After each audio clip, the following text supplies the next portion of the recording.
What's going on? We got a lot to cram into these next 30 minutes. So, on September the 2nd at 12 p.m. Eastern, that's a Thursday, the WBO are going to be holding a purse bid for WBO 147-pound champion, former undisputed at 140-pound, Terrence Crawford, to be taking on Shawn Porter, former WBC, former IBF 147-pound champion. I'm T-Street Controversy with FightView360.com. We cover every single major fight live, real time. Maybe some jump cuts here and there. Maybe I need to amend that opening. But let's go read the article here. I'm a little bit behind and posted some inaccurate information on Twitter. And let me tell you, with those guys on there, that's the last place you need to be motherfucking posting some shit. So anyway, Copinger put out an article yesterday. You know, I'm just going to give you the details without reading it all the way through. But how the purse bid works with the WBO, especially more importantly in this case, whoever wins gets to promote the fight. So in this case, the major players are PBC Al Heyman, who would be represented by TGB Promotions. Top Rank, who is the promoter of Terrence Crawford. Eddie Hearn Matchroom can bid. I'm going to talk about it later on in the video, but I believe the Zone owes it to the fans, their subscribers, to at least put a bid in for the fight to get it on their schedule or lack thereof for the fall. Golden Boy, Oscar De La Hoya, Eric Gomez, Roberto Diaz, that team, they can bid. Hell, Frank Warren can bid if he wants to. Deposit is, from my understanding, let me go back and read the notice here. The minimum acceptable bid for the WBO welterweight division is $200,000. So if you got your promoter's license and you got $200,000 laying around, you can be like, all right, bidding once. It doesn't really go like that, but I'm just saying, you'll be like, I got this $200,000 right here. I want it. Now, of course, somebody's going to, likely bid. They're going to bid a whole lot more than that. It will be streamed live on the WBO Facebook page, but guess what? We're going to be here streaming it live on this channel as well. But also, I must point out to you, these purse bids aren't exciting. A deal could possibly be done, has been done before, where they'll say the purse bid is going to happen at such and such time. We'll be here waiting. And then within 5 minutes, you'll see all of them pop up on the Zoom and be like, hey, yeah, we got a deal done. Then it's like, all right, boom, send the paperwork over and that's it. It's not some big grand, production. So we're probably only going to be here probably like 5 minutes, but it's going to be exciting. More importantly, exciting on who to or who will bid on the fight. Me personally, I hope that Trilla stays as far away from this fight as possible. We're going to talk about it in another video later on, but it deserves its own video. But Teofimo Lopez and George Kambosos happening in New York in the Hulu Theater in Australia. Now me, if it wasn't for them COVID vaccination mandates, I would go to the fight. I would at least go to a fight week event. But fuck that. You're not going to make me take no needle to go to no fight. Screw you. And I'm not an anti-vaxxer. I just want to wait and chill. Just wait and see, if the people who took it, get fucked up. I'm going to keep it 100 with you. I'm going to chill. I'm going to wait. But anyway, and yes, I trust the science. Or do I? But anyway, moving on. So back to the article, Terrence Crawford is to get 60%. Shawn Porter is to get 40% of whatever the purse is going to be.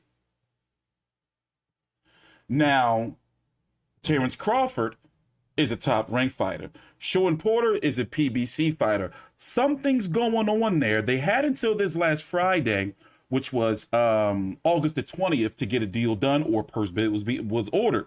Nothing got done, so Terrence Crawford is on his last fight with Top Rank.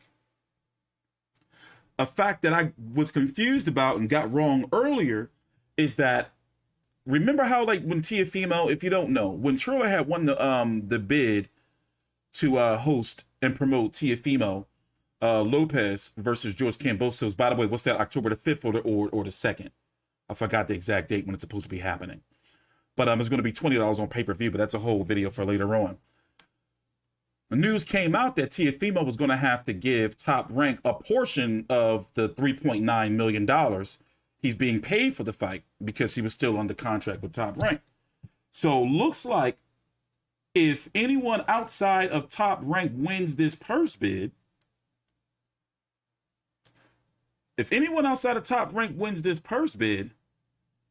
then Terrence Crawford has to give Top Rank a piece, and his contract with Top Rank is up. So let's read a little bit of the article here from Mike Copinger. Top Rank is no stranger to purse bids this year after Lopez and Top Rank couldn't agree on money for Kambosos' mandated title fight with George Kambosos. The fight was auctioned off in February. Triller won the rights to the bid for just a little over $6 million, pushing Lopez off the ESPN platform for one fight. Now, Crawford, 37-0 with 28 KOs, could head off the ESPN platform too, no matter which network he competes on next. Top Rank's one fight obligation will be fulfilled as long as the promoter bids on the fight, which is expected to happen.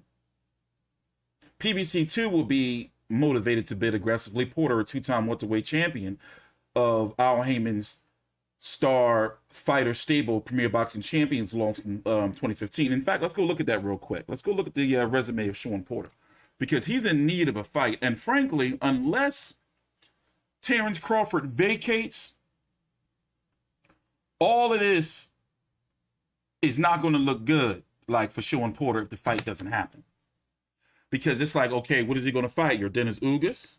Manny Pacquiao, we're going to talk about him later on in the video, but that cash cow is gone.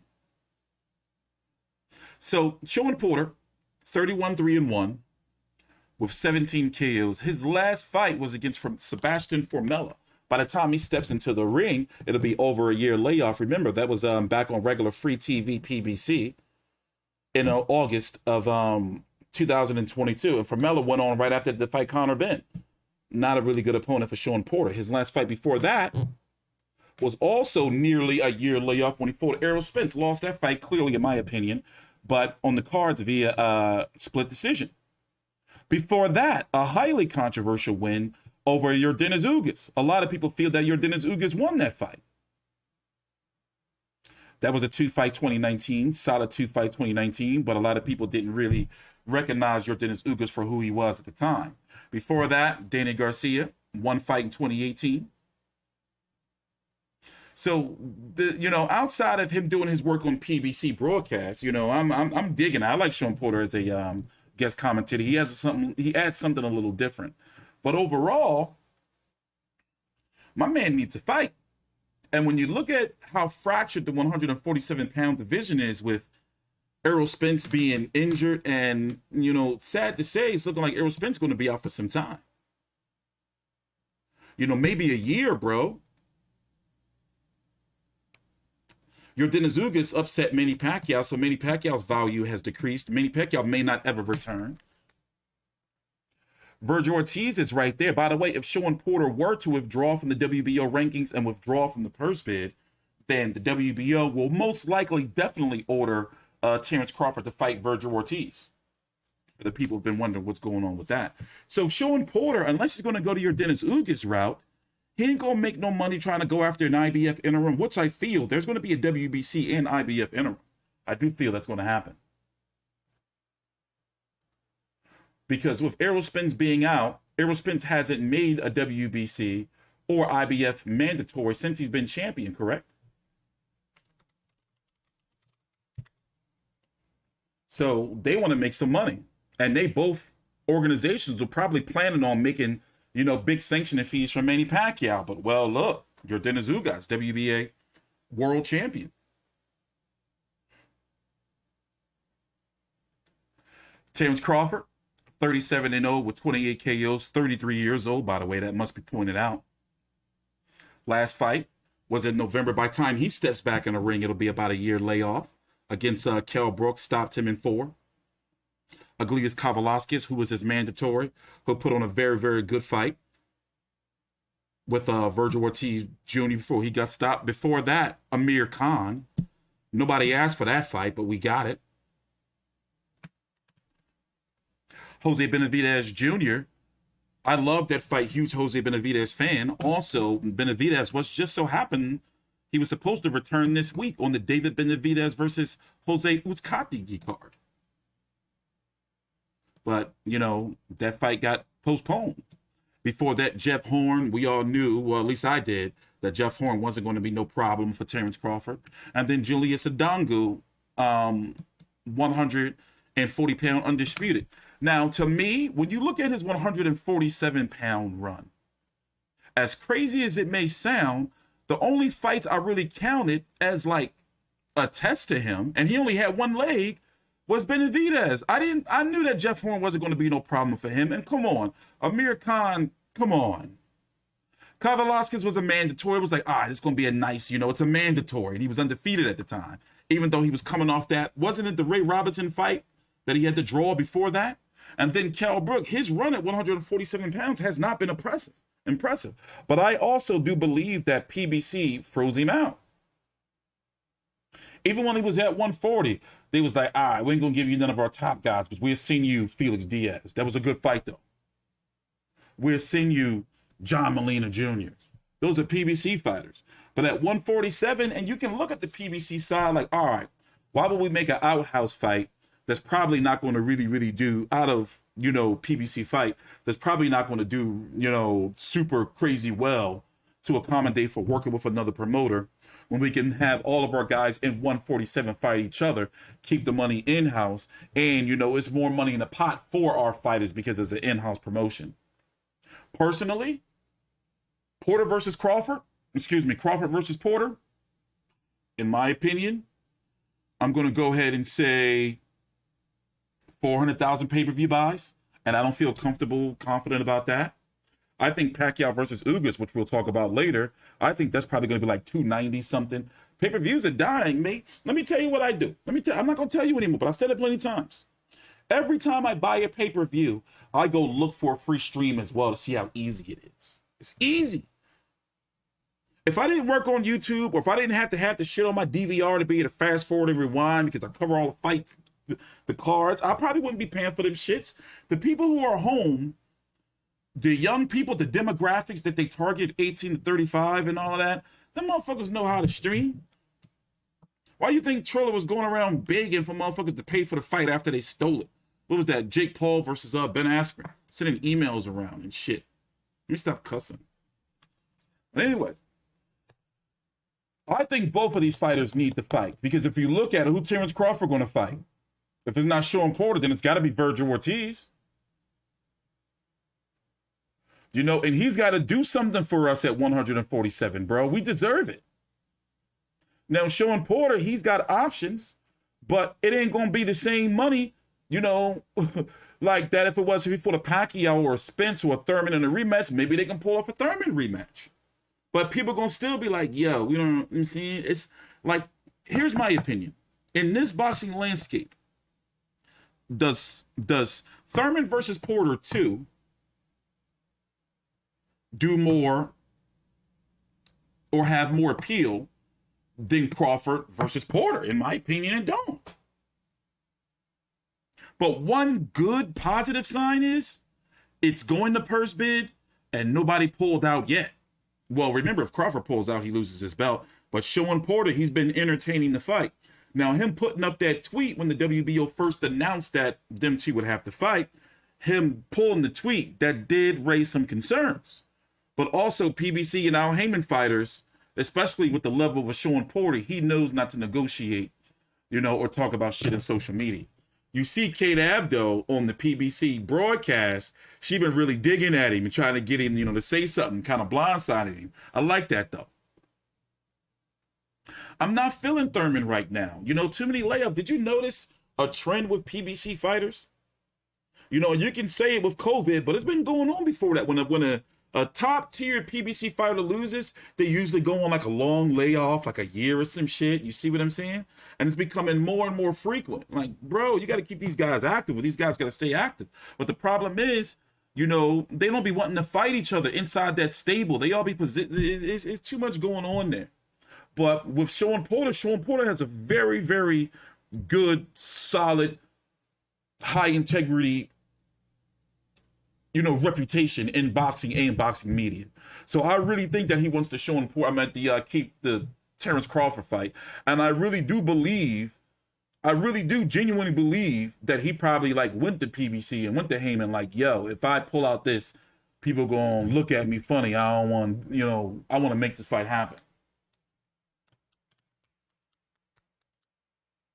But I don't see any reason, especially when you look at the rankings right now.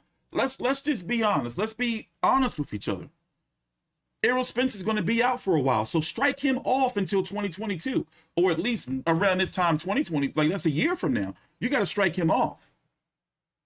So who are the major players currently right now at 147?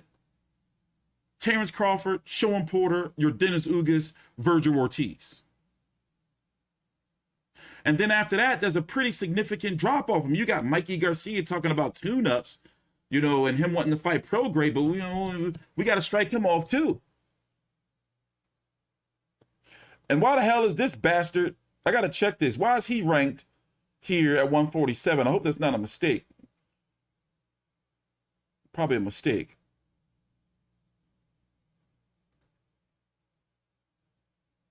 Oh no, they did fight at 147. I'm tripping. Yeah, they did. I'm tripping. My bad. I'm tripping. But, and then you got Keith Thurman. You can't, Boots Ennis, he's not there yet, bro. I'm sorry. I'm digging it, but he's not in the mix right now. I'm talking about the top guys. He hasn't done nothing yet. It's not his fault. He ain't in. I'm sorry. Listen, I like the guy, Philly stand up, but he's not in the conversation of Yordenis Ugas, Terrence Crawford, Sean Porter. He's not in that conversation. Now, in my opinion, Virgil Ortiz is ahead of him. So yes, he is, the future, and he does have a future at 147, but also he's been flirting with moving to 154.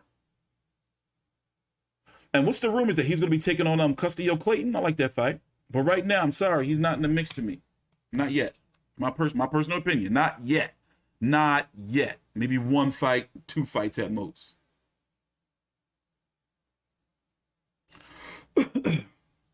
So yeah, got a nice video lined up for you. The next video we're going to be doing on the channel, me and Big J, we're going to be talking about Teofimo Lopez versus George Kambosos and everything that's going on with that. Also, it is Jake Paul versus Tyron Woodley fight week.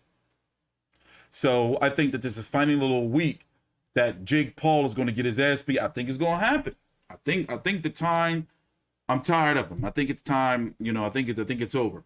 Then tomorrow, Canelo versus Plant. Joshua versus Usyk. So basically, I'm digging doing these 30-minute streams instead of sitting up here for an hour, 2 hours, all this dead time. Just get right into the meat of things, talk about what's going on.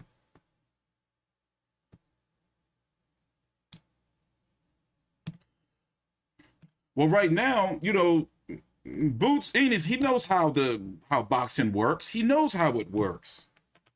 The politics is what's keeping him, fighters are not going to want to fight him because they know he can beat you up and then take your place in the rankings. That's how it works.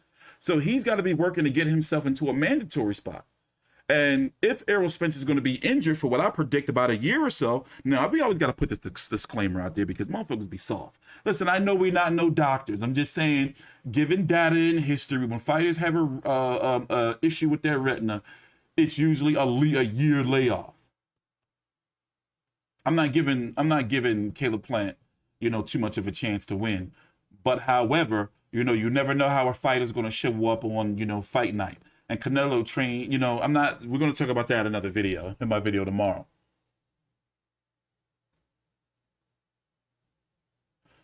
But right now, when you look at 147, okay, let's go do this real quick. Let's talk about the top 147 pounders. Let's do a little top 10. Now, this is just off the top of my head. Maybe I should do a video on my own pound for pound rankings. We do have pound for pound rankings on the website, but I haven't really got really into them yet. But let me do my top 10 147 pounders off the top of my head. All right. So let's see. Number one. Let me get my camera here. Number one, I'm going to give it to Errol Spence. Number two, Terrence Crawford.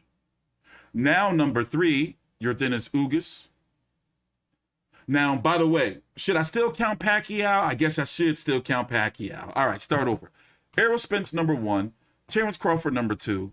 Ugas, number 3. Ugas could be number 2. All right, let me stop. Listen, Spence, number 1. Crawford, number 2. Ugas, number 3. Pacquiao, number 4. Sean Porter, number 5. Number 6 is where it starts getting tricky. I am going to give it to, it's going to be controversial. Number 6, Virgil Ortiz. Number 7, Keith Thurman.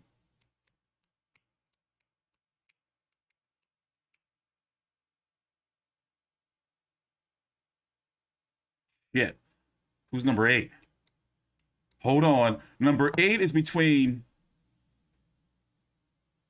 Enes Kavalauskas, Danny Garcia.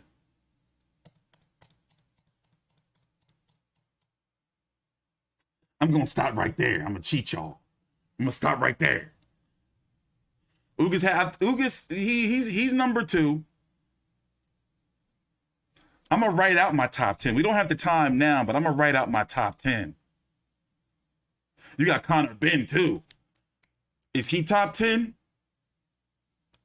Is he like a guaranteed top 10?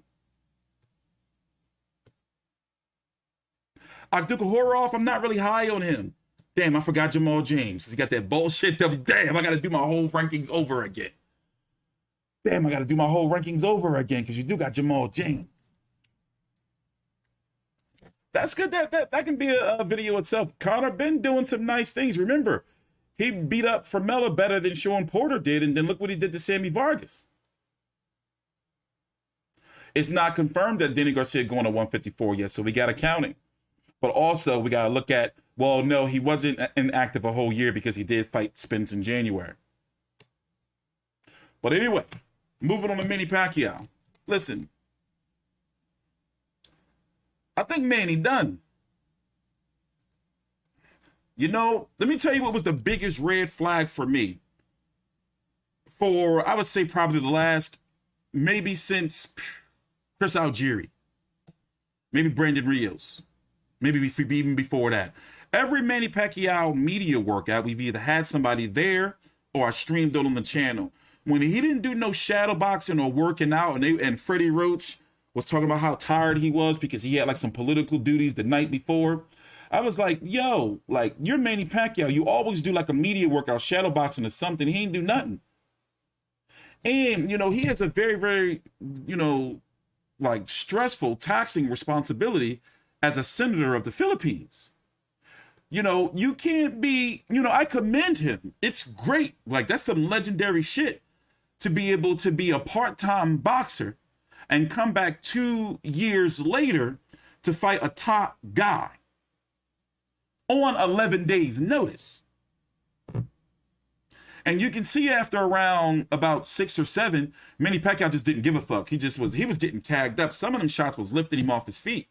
It was a few times in the fight I thought he was going to go down. By the way, my official scorecard was 8-4 for Yordenis Ugas. I don't know what some of them guys were seeing. And remember, a lot of people don't know. Well, if you do know, I sit here, I show my setup sometimes on my social media. By the way, follow me on Twitter at T Street Controversy, and I'm also back on Instagram. But I got 1, 2, 3, 4, 5 screens. Bunch of fucking weed, beverages, snacks. Like, so I'm in here. I be invested in these fights, like watching. Like, nobody around. Like, the kids know. Like, people know, like, don't fuck with me, like, when I'm watching my fights. Like, they know I will kick everybody out. So I'm watching like, yo, Manny done got it. Manny didn't have no angles, no head movement. Like, and he just was getting his face jabbed off. Now, can he still compete at a high level? Of course. But I have to go ahead and say, if this was Errol Spence, man, no, I liked Manny's jab. Manny's jab was only the only effective punch. But it was usually the third one from him lunging in. And then after a while, he started getting tagged. But right now, bro, Listen, what do we want to see Manny Pacquiao for? Like, I mean, listen, he's a star and everything, but we don't want to see him get beat up and outboxed. I'm firm in saying that, yo, Errol Spence would have did some nasty things to me, man. Some ungodly. He would have did some nasty shit to him. He would have did some nasty shit to him. You know, now you can argue, okay, all right, he was preparing for Errol Spence, another left-hander. You know, he underestimated Ugas. You know, he went out there thinking he was going to, you know, blow him out, didn't take him seriously. Okay. I don't think so, bro. Yeah, Manny Pacquiao was never known to be a guy to sit there to try to outbox you. He was out there trying to outbox a Cuban school fighter, bro. And got his ass outboxed. He was never known. And like, once I saw him, it reminded me a lot of, without the injury, of course, Sergio Martinez versus Miguel Cotto, when Sergio Martinez couldn't move no more. So he was like, all right, I'm going to stay in the pocket and square up. What did he do? Flopping around all that dead-ass knee. So this was a similar situation. Once I saw Manny Pacquiao like standing in the pocket trying to box, like, bro, you 40, 42. Like, you know, them angles is gone. Yeah, he was searching for that left hand. He was searching for it. He couldn't get it, meaning Manny. Now, Ugas, I'm going to tell you right now, he is on a rampage on social media. He is just tweeting and tweeting. You know, and I'm guessing, you know, respectfully, I'm guessing he thought that beating Manny Pacquiao, his social media was going to blow up. It didn't. You know, I'm happy for the brother and everything, but you have to also think, unless it's going to be hard for him to get another fight too. He may be facing a year layoff unless the WBA order him to do the right thing and fight Jamal James. That's a video itself I got to do. What's going on with the WBA? Because they released the email of a monthly update of fighters who got to fight who, and they never do that shit. Yeah, the footwork is gone, baby. The footwork is gone. What up, Donnell? We got to touch base again soon, man. A lot going on. Just keeping the consistency up. You know, but I do think Manny Pacquiao's going to have one more fight in the Philippines. Him, big homie Boo Boy been talking about it. I think it's only right. Maybe him versus Robert Guerrero or Victor Ortiz. I'm talking about a going home fight. Retirement. You know, I don't think you can beat Jeff Horn because Jeff Horn can't boil down to 147 no more. Also, let me tell you something. I'm getting a lot of shit on the channel. So a lot of people don't like my coverage of Robert Guerrero versus Victor Ortiz. I was slagging them off. And more importantly, I was just joking around, but people pissed. Just letting you know, I got my Hispanic brothers around here cussing me out all in the comments. So, you know, I'm sorry. But, you know, I wasn't feeling the fight. I was so disappointed. I thought it was going to be a really, really barn burner, but it wasn't. So I slagged it off in my post-fight video. And I love me some Robert Ghost Guerrero. Victor Ortiz, not so much. I'm always going to view him as a no-good quitter, headbutter. So just wanted to point that out there. But yeah, we're going to be back later on today. Me and Big J talking about Teofimo Lopez versus George Kambosos heading to New York. What's that, October the 5th or is it October the 2nd? I don't remember. It's going to be $19.99 on fight.tv. I find that a little bit funny. Both fighters set to make career high guaranteed purses. Probably the biggest guaranteed purses of the year. Teofimo, what does he make it? 3.9 million. George Kambosos, 2.1 million. Can you believe that? Probably the highest paid fighters of the year, to be honest. No, not after Canelo and not after Joshua. Who else was more highly paid than them? I can't think. But yeah, they up there, like top 5. October the 5th. Yeah, I was thinking about going. Like, I was like, this is what I was thinking. I was like, I'm going to get to a fight in New York because I haven't been to a fight, like, arena ringside since Gary Russell, Tug Student AMBR. Then before that, I was at J-Rock versus Jason Rosario. But now they got the mandates. No, ill. Like, no, get out of here. And I'm not an anti-vaxxer. I just want to wait. Wait and see. And plus, I'm a recluse anyway. I don't go outside. So, shit. You know, no. So tomorrow, we're going to be doing two 30-minute. This is the new format, by the way, 30-minute streams. You know, instead of sitting here just running my mouth. It's been I need to start making money. So for about a good 3 years, I wasn't making no money. How about that? So now we got a nice little consistent pattern. Our content is going to be featured on the WBC channel soon. So the goal is individual videos for fights, fight night streams after, press conference streams, weigh-in streams, but 2 30-minute, maybe 3 30-minute video streams a day on individual topics, just straight to the point.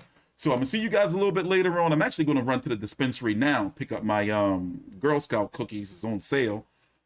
And see you guys later on. I'm T Street Controversy with FightView360.com.